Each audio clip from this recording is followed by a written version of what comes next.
뉴스쇼 월요일의 코너입니다. 칠선 클래스. 오늘도 두 분의 패널 나오셨습니다. 민주당 3성 박범계 의원 어서 오십시오. 네, 반갑습니다. 국민의힘 4선 김기현 의원도 어서 오십시오. 반갑습니다. 두 분 살아남으셨군요. 이렇게 댓글이 올라오고 있습니다. 뭐, 죽을 일이 있나요? 개편에서. 로비를 했어야 되는데 큰일 날 뻔했습니다. 아니 개편했어요? 네, 오늘부터 개편이에요. 오늘부터 그러시구나. 코너들이 많이 조정이 있거든요. 네. 칠선 클래스는 월요일의 시작, 중심을 딱 잡고 있는 코너이기 때문에 이제 그대로 갈 텐데요. 박범계 의원님, 네. 지난주 국감 예. 15시간. 네. 와, 저는 진짜 궁금한 게, 오늘 뭐 본론 얘기하기 전에 그 15시간씩 그렇게 초집중하고 나면 체력이 괜찮아요? 그러니까 정치하는 사람들이죠. 이 체질에 맞아야 체력도 견뎌야지 네, 할 수 있을 것 같아요. 아무래도 체질에 맞아야 되는 건 분명하고 또 워낙 사안 자체가 엄중하니까 예. 피곤할 틈도 없어요. 틈도 없어요. 틈도 없습니다. 하고 나면 쫙 진이 빠지진 않아요?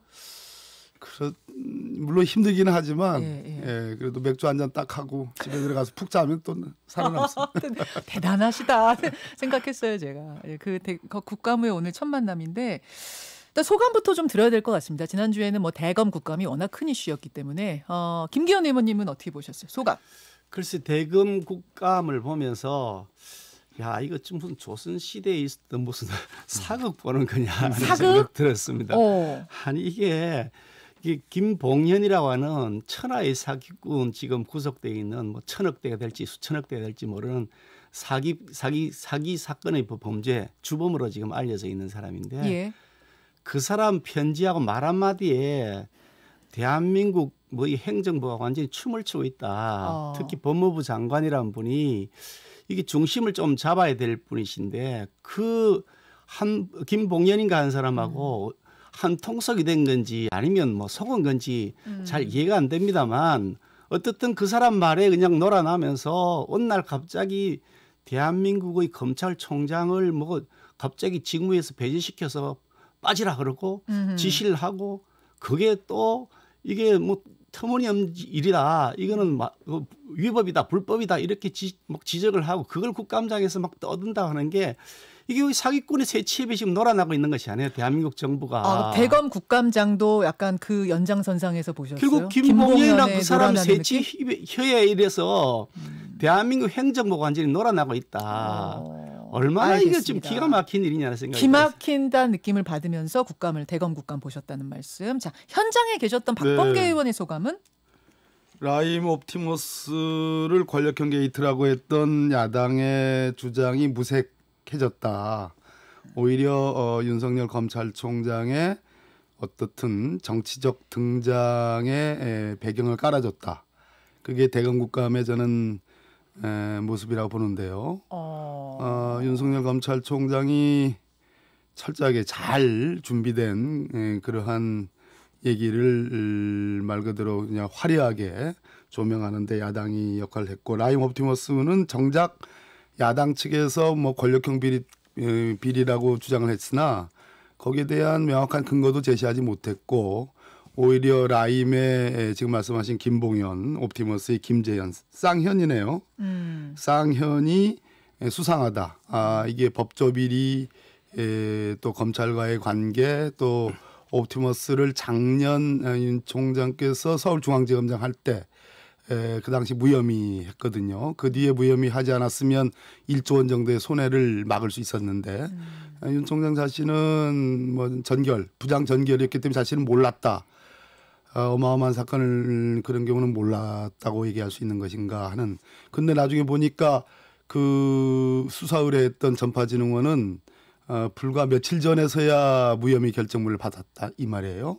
그러니까 5월 달에 무혐의 해가지고 한 1년 이상을 무혐의 결정을 통보를 받지 못할 정도로 깜깜이 수사를 했다. 그래서 결론적으로는 라임 옵티머스의 권력형 비리는 온데간데 없고 법조 비리만 부각되지 않았느냐. 그 속에서 윤 총장의 정치적 말 그대로 참 등장을 야당이 그러한 무대를 깔아주지 않았느냐. 판을 깔아줬다. 정치적 등판에 판을 깔아준 국감 같았다. 생각합니다. 그 말씀이세요. 지금 단단히 준비하고 나온 것 같았다는 말씀을 하셨는데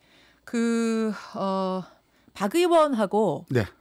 윤 총장, 박범계 의원님과 윤석열 총장 간의 설전도 상당한 화제가 됐어요. 네네. 거기서 선택적 정의, 선택적 의심 두 분이 사용한 그 용어가 굉장히 화제가 됐는데 네네. 이 선택적 의심하십니까라는 것도 그러면 준비하고 나온 단어라고 생각하세요? 그건 좀 약간 우리가 라임이라고 하죠. 운율 비슷하게 제가 선택적 정의 하니까 선택적 의심하시는 거 아닙니까? 뭐 이렇게 나오신 말씀 같은데 뭐 그 준비했겠습니까? 그건 아니에요. 아마도 제가 그렇게 좀 세게 네. 질의를 할 거라고는 뭐 예측을 하지 못하신 것 같은데 그러나 저 역시 충분히 의혹을 살 만한 부분에 대해서는 철저하게 따져 묻겠다라는 그런 입장으로 갔고 총장도 그거 말고 부하론 또 뭐 팔다리를 잘랐다 인사권을 배제했다 네. 뭐 이런 등등에 있어서는 또 과거 정권하고 비교해서 뭐 이번 정권에서 수사 외압 받은 거 있느냐 제가 이렇게 했더니 그거에 대한 대답은 없고 오히려 뭐 팔다리를 잘랐다 뭐 인사권을 배제시켰다 이런 답 등등으로 봤을 때는 잘 준비된 하고 싶은 얘기들을 했던 그런 자리로 보고 있습니다. 자, 그럼 현장의 음성을 잠깐 좀 듣고 오죠. 박범계 의원과 윤석열 총장 간의 그 선택적 정의, 선택적 의심, 그 설전 그리고 부하냐 아니냐 그 발언까지 이어서 듣겠습니다. 너무나 우리 윤석열 총장 하나는 본의원이 느낄 때 선택적 정의라고 생각합니다. 안타깝게도 윤석열이 갖고 있는 정의감, 공정심 이 부분에 대한 의심을 갖게 되었습니다. 그것도 선택적 의심 아니십니까? 과거에는 안 그러셨지 않습니까? 과거에는 저에 대해서 안 그러셨지 않습니까? 검찰총장은 법무부 장관의 부하가 아닙니다. 장관은 기본적으로 정치인입니다. 정무직 공무원입니다. 전국 검찰을 총괄하는 검찰총장이 장관의 부하라면 이 수사와 그 소추라고 하는 것이 정치인의 지위에 떨어지기 때문에 그건 검찰의 정치적 중립이나 이 사법의 독립하고는 그건 거리가 먼 얘기입니다. 제가 현장에 계셨던 분이기 때문에 자꾸 박범계 의원한테 질문을 조금 오늘 많이 하게 되는데 아니 예전에는 윤석열 총장한테 의로운 형이라고 하셨다가 왜 갑자기 이렇게 사나워지셨느냐 저한테는 왜 바뀌셨느냐 이게 이제 윤석열 총장의 말이었거든요. 왜 바뀌셨어요? 제가 지적하는 건 사람이 바뀌었다, 변했다라는 것을 지적을 하는 거예요. 윤석열 총장이 바뀐 거다. 의로운 검사라고 7년 전에 평가할 수 있죠. 7년 전은 말 그대로 수사팀장 그 국정원 댓글사건 수사팀장 하다가 좌천돼 가지고 대구고검으로 갔다가 제가 사는 대전고검으로 왔다가 정말 사표 낼 것 같아 가지고 그때 의로운 검사라고 생각했습니다. 그러나 그 뒤에 어떻든 정권이 바뀌었고 문재인 정부가 들어서면서 일약 중앙지검장으로 지금 임명이 됐고 그러고 나서 바로 또 검찰총장으로 임명이 된 거 아니겠습니까?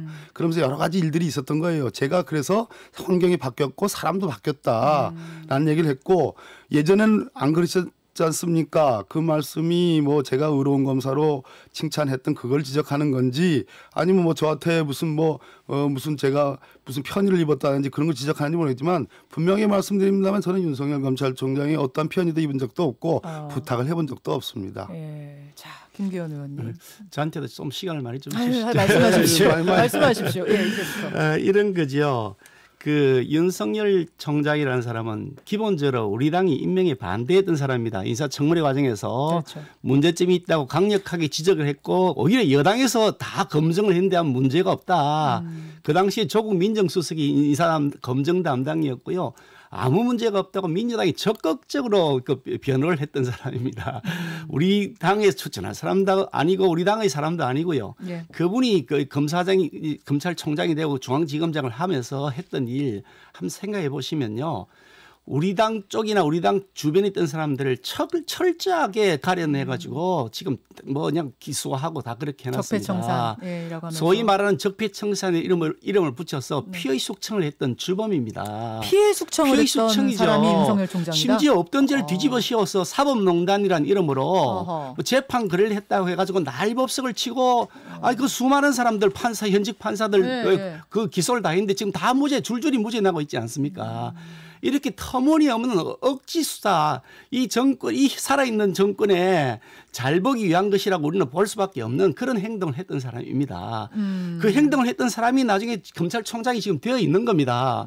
아니 변했다 그러면 더 여당에게 더 충성하는 모습을 보였다고 할 수 있는데 지금 와서 이제 살아있는 권력의 문제점이 드러난 겁니다. 라임 옵티머스는 전형적인 권력형 비리죠. 벌써 청와대 행정관이 3명이나 연루되어 있는 것이 확인되어 있고 일부는 구속되어 있고요. 예. 또 거기에 뭐 기동민 국회의원 민주당 의원 아닙니까? 또 이상호라는 지역위원장 노사모 부산지역본부장님 아니면 거기도 지금 수사를 받고 있거나 구속이 되어 있습니다. 또 그것뿐입니까? 강기정 정무수석은 돈 5천만 원을 받았다 안 받았다 지금 수사를 받고 있는 상태 아닙니까? 이게 청와대하고 전체적으로 연결되어 있을 뿐더러 그 관계 있는 금융감독원의 고위직 공무원들이 연루되어서 자료를 막 넘겨줬다, 룸살롱에서 넘겨줬다고 지금 나오지 않습니까? 전형적인 권력형 비리죠. 이 권력형 비리에 대해서 수사를 안 할 방법이 있습니까? 이렇게 명확한 증거가 드러나는데 그 수사를 하니까 갑자기 김봉일이라는 천하의 사기꾼의 그 뭐 말 한마디나 편지 한 장을 가지고서 네. 어느 날 갑자기 이 추미애 장관이 검찰총장은 수사에 빠져라. 이렇게 수사 지휘를 했단 말이죠. 수사 지휘를 그냥 뭐 매일 밥 먹듯이 하시는 것 같은데 그러니 이게 웃긴다. 그분은 그야말로 그냥 뭐 사람에 충성하지 않는다 막 그렇게 말씀하셨다 그러는데 뭐 저는 그분 성향을 잘 모르겠습니다만 어떻든 법률가로서는 적어도 검사로서는 이런 사안에 대해서 조사하지 않으면 그야말로 명확한 직무유기고 직권남용이 될 수가 있겠죠. 아하. 그런데 그걸 수사한다고 해가지고 살아있는 권력을 수사한다고 해가지고 그걸 배제시켜 놔놓고서 이제 와서 의롭지 않다. 선택적 이게 분도다. 선택적 정의다. 이렇게 얘기하시면 그야말로 내로남불이죠. 윤석열은 변하지 않았다 그 말씀이신 거예요. 오히려 더 사실 저희들 입장에서는 가혹하게 이 사람이 저희들을 조사를 했던 사람입니다. 피해수청이라는 얘기까지 지금 하셨어요. 그렇습니다. 그 문제가 나고 있는 사람들이 줄줄이 있지 않습니까? 그렇게 적폐청산을 하다가 그러다가 이제 여당 관련된 게 나와서 그냥 뭐 어쩔 수 없이 계속 하는데 왜 여당에서는 변했다고 얘기하느냐 지금 그 말씀이신 거예요? 변한 것이 없거나 아니면 변했다 그러면 우리한테 더 가혹하게 된 경우는 없습니다. 자, 박 의원님. 야당 국민의힘에 여러 기류들이 있어요. 그러니까 윤석열 검찰총장이 정치적 존재가 된 건 틀림없습니다. 그래서 이참에서 한 말씀 드리면 제가 이제 김기현 의원님께 드리는 말씀이 아니고 올 1월 10일에 첫 여론조사가 등장합니다. 윤석열 검찰총장이. 그 점이 중요합니다. 그리고 나서 대선 여론조사. 그리고 나서 소위 울산 사건에 대한 기소가 1월 말입니다. 그러니까 윤석열 검찰총장에 대한 대선 여론조사 이후에 기소가 됩니다. 당연히 이 황운하 전 울산 경찰청장 현 국회의원이시죠. 그분에 대한 소환 조사는 없었습니다. 선거는 4월 15일 날 치러졌습니다. 올해 총선거. 그래서 소환 없이 기소하는 것에 대한 많은 지적이 있었습니다. 자, 그리고 홍준표 전 대표 역시 이렇게 정치적인 검찰총장을 본 적이 없다라고 얘기를 했습니다. 여야가 공히 정치적 존재로 이제 인정을 한 겁니다. 그러한 논평들이 나오고 있습니다. 자, 그랬을 때에 울산 사건 제가 나중에 분석해서 말씀을 드릴 겁니다. 뭐 여기서는 다 그렇지만 그러니까 울산 사건에도 수사권을 갖고 있는 울산지방경찰청이 선거에 개입했다. 그러면 수사권을 갖고 있는 검찰총장이 선거에 개입하는 상황이 올 수도 있는 겁니다. 그래서 윤석열 검찰총장께서 조심하시라라는 말씀을 드리고 국민의힘 쪽의 기류는 아주 다양하고 여러 갈래입니다. 그러니까 어떤 식으로요? 아주 정말 고육지책이라는 측면 또 여러 가지 참 난감한 측면 또 어떤 분들은 지금 제가 보기에는 주호영 원내대표나 우리 김기현 의원님이나 이런 분들은 저는 윤석열 총장에서 마땅치 않은 그런 난감 쪽 그런 입장을 갖고 계신 분들은 알고 있습니다. 또 상대적으로 검사 출신이 많습니다. 국민의힘 쪽은 검사 출신 의원님들은 아마 상당히 긍정적으로 환호하는 그런 측면도 환호도 있다. 뭐 환호까지는 아닐지 모르지만 긍정적으로 보는 측면 또 이것도 저것도 아닌 측면이 있는데 정치적인 존재로서의 윤석열 검찰총장을 어떻게 앞으로 국민의힘 쪽이 다뤄갈 건지 또 본인 윤 총장 본인 스스로 지금 앞으로 남은 임기가 내년 7월까지인데 어떤 주요 정치적 사안에 대해서 어떻게 할 건지 굉장히 중요한 겁니다.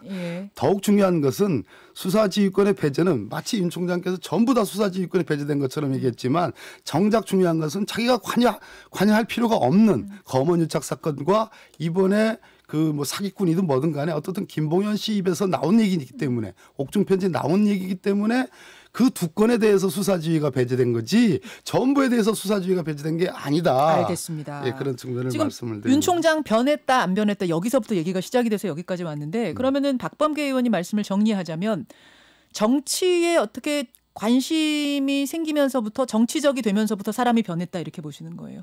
저는 정치라는 요소가 굉장히 정치적인 요소가 작용을 했다고 봅니다. 그 대표적인 사건이 검언유착 사건 한동훈 검사장의 저는 비호로 보는 겁니다.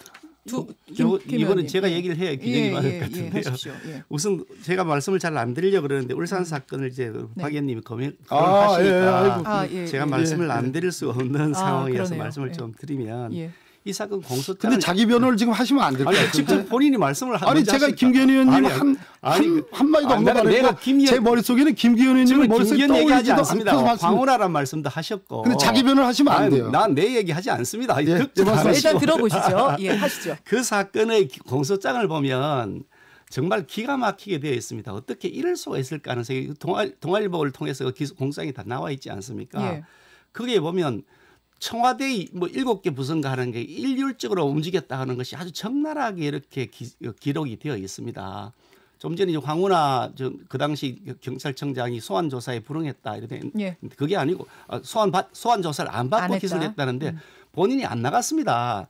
자기가 그 선거 때문에 바쁘다고 본인이 나오라고 여러 차례 얘기했는데 안 나갔습니다. 안 나가놓고 기소를 하니까 나는 조사도 안 하고 기소를 했다 이렇게 얘기한 거죠. 그러니까 사실은 본인이 불응하겠다고 언론 기사를 보시면 나와 있습니다.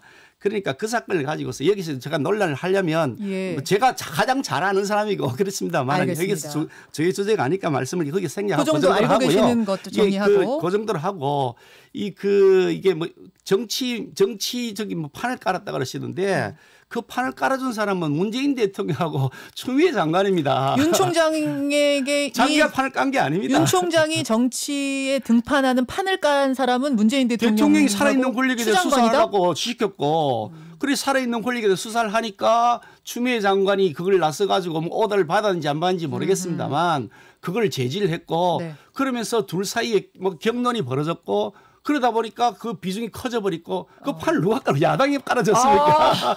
아니 여당하고 대통령께서 깔아주셔야 하는 지금. 그러면요 김 의원님. 윤 총장이 정말로 임기 끝나고 나서 정치를 하겠다라고 하면 국민의힘 입장은 뭐예요? 이쪽으로 오십시오입니까? 아니면 우린 아닙니다입니까? 그분은 우리 당 당원도 아니고요. 당원이었던 적도 없고요. 그냥 공직자입니다. 평생 공직자 살았던 분이고요. 그분이 우리 당에 올지 안 올지 그거 지금 뭐 가정에서 얘기할 단계도 아니고 저는 개인적 생각은 그렇습니다. 우리 당에서 이 문제를 논의한 적이 한 번도 없습니다. 그걸 왜 논의를 합니까? 그분이 야당 인사도 아니고 야당 편도 아니고 우리가 추천한 인사가 아닌데요. 그렇지만 저희 개인적 의견을 말씀드리면 그게 윤석열 총장이든 아니면 뭐 김홍걸 총장이든 뭐 어느 누구든지 간에 그 누구든지 간에 현직 검찰총장을 하시는 분이 그 직을 그만두자마자 바로 정치권에 뛰어드는 모습. 그것은 바람직하지 않다. 대법원장을 하시는 분이 그 직을 그만두자마자 갑자기 뭐 그걸 정치권에 뛰어든다. 이것도 바람직하지 않은 것이거든요. 왜냐하면 그거는 사법기관 혹은 준사법기관의 역할을 하는 것입니다. 문제다. 정치적 중립성과 독립성을 확보해드리기 위해서는 일정한 기간만큼 배제 기간을 둬야 되는 것이지. 근데 그걸 옷 벗자마자 정치판에 뛰어든다 이렇게 하는 전통을 만들면 그 나라가 앞으로 시스템이 제대로 작동되겠습니까? 내년 7월에 임기 끝나는데 대선까지는 시간이 좀 있고 딱 타이밍이 딱 좋기 때문에 국민의힘 후보로서 모셔오자라는 그런 의견들도 국민의힘 지지자들 가운데 있더라고요. 모셔오자고 저희 당에서 한 번도 논의한 적이 없고요. 지지자들 사이에. 그분도 여러 국민이 수천만 명 되는데 여러 의견들이 있겠죠. 저희 당을 지지하는 사람도 적어도 수천만이 될 텐데요. 알겠습니다. 적절치 않다. 그렇게 바로 옮기는 건 그 말씀이세요. 박범계 의원님 그 정치적인 일정에 대한 평가 잠깐 들으시고 그리고 다음 이슈 가겠습니다. 그러니까 정치적 짧게. 존재가 됐다는 얘기죠. 그러니까 뭐 본인께서는 뭐 임기 만료 후에 국민에게 봉사하는 길을 가겠다. 그리고 김도우 의원이 그럼 정치할 거냐를 물어봤을 때 긍정도 부정도 안 했습니다. 저는 그 대목에서는 부정을 했어야 함이 마땅했다. 왜냐하면 그날 하루 종일에 여야 간에 그런 그 국감의 분위기가 정책적 질이라든지 여러 가지 이런 아까 말씀하신 라임 옵티머스에 대한 어떤 그 정확한 세밀한 어떤 분석이 아니고 오히려 윤석열 검찰총장의 말 한마디 한마디, 행동 하나하나, 태도 하나하나가 뭐 언론에 대스특필되는 그런 사안이 있기 때문에 마지막 단계 15시간의 국감을 끝내는 마지막 단계에서 정치를 물어봤을 때 정치는 아직까지 생각하지 않는다라는 것이 정답이지. 네. 정치하겠다 이렇게 한 건 아닌데 국민에게 봉사할 방법 찾겠다 이랬죠. 아니라고도 안 했죠. 네, 아니라고 안 했죠. 그런 측면에서는 적절하지 않았다. 그래서 어찌됐든 본인이 정치적 존재가 됐다는 것은 부인하지 못하는 상황이다. 이런 말씀드립니다. 알겠습니다. 자, 김기현, 박범계, 김기현 두 분과 함께하는 7선 클래스 요 주제 하나는 가야겠어요. 공수처. 국민의힘 공수처장 추천위에 위원 2명을 내정하셨더라고요. 주말 사이에. 언론이 보도된 것처럼 아마 내정되어 있는 것이 사실일 겁니다. 그렇죠. 임정혁 변호사, 이현 변호사. 아마 그렇게 지금 내정하고 있을 겁니다. 그럼 어떤 점을 고려해서 이 두 분을 고르셨을까요? 우선 한 분은 검찰에 오랫동안 계셨던 분이고 한 분은 변호사에 오래 계셨던 분이신데요. 두 분 다 이제 그 법률 전문가로서의 그 소양을 충분히 갖춘 경력이 있는 분이신데다가 한쪽은 수사에 관해서 누구보다도 오랜 경험을 가진 그런 능력이 있고 검찰 조직이나 수사의 조직 그런 데 대해서 인물에 대한까지도 잘 아시는 분이신 장점이 있고요. 네. 또 한 분 이현 변호사 같은 경우는 변호사 단체 뭐 시변이라고 시민 변호사 또 한반도 인권과 통일위원 변호사 모임 한변이라고 합니다만 이 공동 대표를 했거나 하고 있는 그런 시민 운동을 했던 우파 시민 운동이라고 할 수 있겠죠. 그 대표 공동 대표를 했던 사람이기도 하고 법률 구조공단의 이상도 거치고 있기 때문에 다양한 경험과 많은 그 인적 네트워크를 통해 사람에 대한 평가를 할 수 있을 것이다. 그렇게 보고 있죠. 원래 안 내고 계속 계셨는데 어떻게 마지막에 그래 내셨네요. 이런 거죠. 뭐 사실 이게 뭐 최악보다는 차악이라도 택해야 된다는 고민인데 사실 헌법재판소가 정말 직무유기를 하고 있는 겁니다. 2월 달에 위헌 소송을 제기를 해놨는데 아직도 아무 답을 안 합니다. 저는 그 이유가 두 가지라고 생각합니다. 하나는 이게 위헌이라고 생각하는데 위헌이라고 판결문을 쓰려고 하니까 겁이 난다. 나중에 후세로부터 이런 이게 사이비 재판관이 어디냐고 평가받을 것이 겁이 난다. 그것이거나 그래 아니면 위헌이 아니라고 선언을 하려니까 권력의 눈치가 보인다. 그래서 어정쩡하게 이것도 저것도 안 하고 시간만 끌고 있다. 왜 2월 달에 제기를 했고 7월 달에 법이 발의된다는데 이 결정을 안 합니까? 아무튼 계속 안 나올 것 같아서 그냥 위헌 일단 내신 거예요. 권력 눈치 보고 그냥 어영부영 시간 때우게 하고 있다. 그러니 차악이라도 선택할 수밖에 없는 거 아니냐 고민을 하는 거죠. 자, 이렇게 어쨌든 이제 공수처장 후보 추천위는 구성이 완료가 될 것 같습니다, 여러분. 그럼 이제 거기서 후보를 내면 공수처장이 선정이 되는 거겠죠. 그런데 어제 민주당에서는 또 우려를 했더라고요. 2명이 선정은 됐지만 지금 7명의 위원 중에 6명이 찬성해야 공수처장 후보가 탄생하는 건데 만약 그 국민의힘이 추천한 2명의 위원이 비토권을 계속 행사하면서 뭐라고 쓰셨더라? 침대 축구라고 했던가요? 선정 방해위원이라고 표현을 했던가요? 어제 민주당의 논평이 그렇던데 계속 비토권 행사할까 봐 걱정하시는 거예요? 아니 기본적으로 이제 우리 강선우 대변인 원내대변인의 논평은 늦게라도 환영한다, 다행이다 이런 입장이고 다만 이제 일각에서 임정혁 전 대검 차장이죠. 이분의 아주 뭐 대검 검찰의 아주 유명한 공안통 출신이고 또 이현 변호사께서 예전에 이제 세월호 참사위 부위원장 할 때 했던 그러한 말씀들 이런 것을 가지고 이제 우려를 하는 건데 저는 미리 우리가 민주당이 우려를 단정할 필요는 없다고 저는 생각합니다. 그거는 좋지 않은 전략이고 다만 이현 변호사가 이 프로그램에 나왔더구만요. 나와가지고 이런 표현을 했어요. 제도 자체, 공수처 제도 자체가 위헌이라는 문제 제기 외에도 뭐 위헌적 요소를 해소하는 방향으로 공수처장을 추천하는 게 맞다고 생각한다. 공수처장 추천 자체를 부정하지는 않았어요. 위헌적인 생각을 갖고 있지만 또 중요한 것은 검찰권이 남용되고 있고 검찰이 유례없는 권력을 행사한다. 그래서 개혁 내지는 개선이 필요하다라는 데 동감한다. 이런 얘기도 했어요. 그래서 저는 이현 변호사의 역할이 굉장히 중요하다고 보는데 지금 말씀하신 거예요. 김현정 앵커께서 말씀하신 것처럼 무한정 비토권 행사해가지고 올해 넘기고 내년까지 막 넘기고 내년에 보궐선거 있는데 그 전에 전혀 가시화되지 않는다라는 거는 민주당으로서는 용납할 수 없는 거예요. 그래서 지금 현재 김용민안, 박범계안, 또 백혜련안 등등이 있는데 추천을 했으니까 추천위가 구성이 됐으니까 제 안이나 김용민 의원안은 뭐 이렇게 이제 대상이 안 되게 돼 있고 백혜련 의원안 중에 50일 이내에 비토권 행사에도 50일 이내에 끝내야 되는 그런 50일. 내용이 있습니다. 네. 그랬을 때에 곧 일소위에 회부돼서 함께 다 야당이 지금 저 대표 발의한 안까지 포함해서 함께 검토가 될 겁니다. 아, 그럼 한 50일 안에는 추천위가 추천을 끝내야 된다고 보시는 거군요. 그 50일 이내는 저하고 이제 우리 백혜련 의원도 같이 상의를 했는데 우리 백혜련 의원께서 잡은 일종의 가이드라인, 우리 간사 아니겠습니까? 저는 매우 그건 주목할 필요가 있다. 한 50일 안에는 결정을 해야 된다는 것에 동의하십니까, 김 의원님? 그러지 말고 뭐 여당이 마음대로 임명한다고 바꾸시죠. 아니 뭐 뻔한 얘기를 가지고 이렇게 생각해요. 이거는 이런 겁니다. 이 법이 탄생된 과정을 보시면 여기에 왜 2명이 반대하면 7명 중에 2명이 반대하면 안 되게 했냐. 그때 그 여당이 그 선전한 내용입니다. 야당이 반대하면 공수처장에 임명되지 않습니다. 그러니까 객관적 중립성이 보장됩니다. 국민들에게 선전했습니다.